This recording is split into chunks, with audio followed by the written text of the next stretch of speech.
testataan miten tää toimii ilman nippusiteitä. Eli tätä muoviahan on sitten kahta eri vahvuutta. Tää on nyt sitä pykälän paksumpaa, mutta oletetaan, että hetkinen, miten tää menisi. Otetaan nyt tosta poikki. Noin. Ja nyt jos ei olisi, niin nyt mä tekisin tähän. Niin miksi mä vois tehdä tätä ilman nippusiteitäkin. Laitetaan tää tänne täynnä. Tosi tämän. Paljonhan tää vaatii tätä sitomista. Tommosen.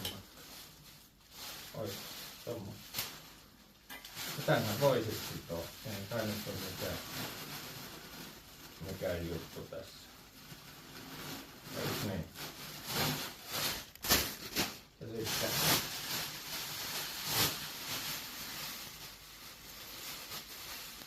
ei tässä itse asiassa mene ihan hirveästi tätä.